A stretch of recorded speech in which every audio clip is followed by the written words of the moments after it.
जय भोले की हर हर महादेव बम बम भोले। आज मैं आपको सुख सागर प्रथम स्कंद का 14वां अध्याय सुना रही हूँ। सुनी।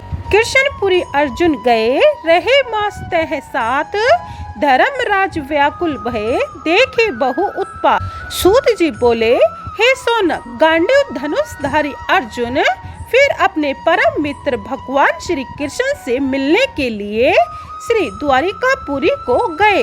अर्जुन की यह जानने की इच्छा थी कि अब भगवान कृष्ण क्या करना उत्तम समझते हैं। अर्जुन को घर से गए हुए कई महीने बीत गए, परंतु जब वह लौट कर न आए तब राजा युधिष्ठिर को अत्यंत चिंता होने लगी। रात्रि में अशुभ सौपन होने लगे एवं दिन रात अपशगुन दिखाई देने लगे। अनियमित ऋतुएं हो गई, समय विपरीत होने लगा।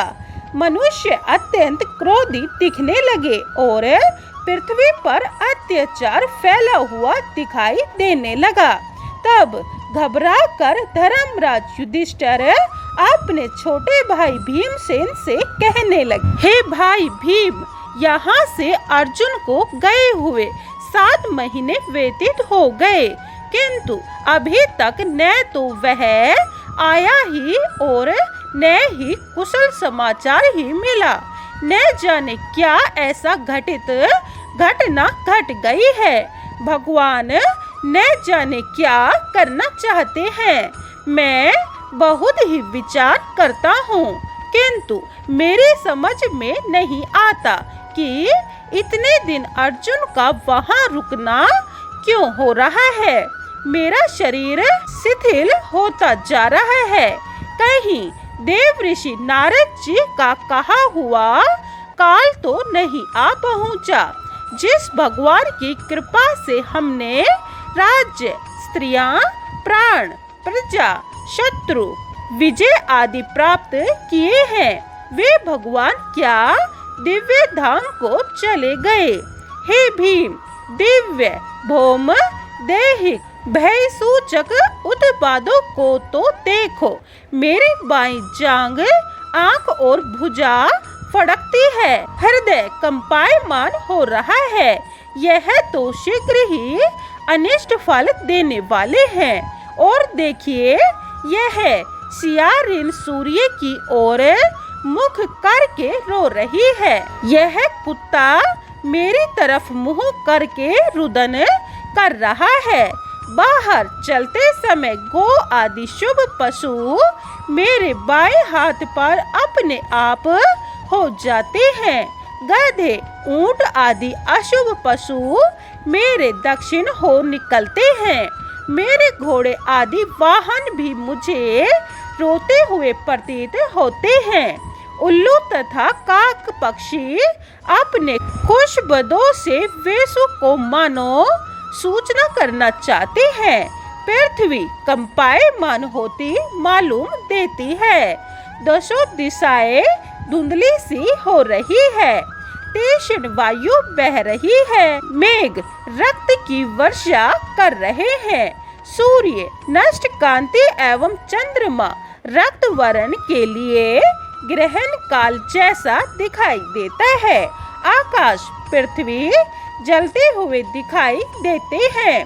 नदी, नद, तालाब, सरोवर आदि सभी शोभित है। घी घेरने से अग्नि जल नहीं रही है।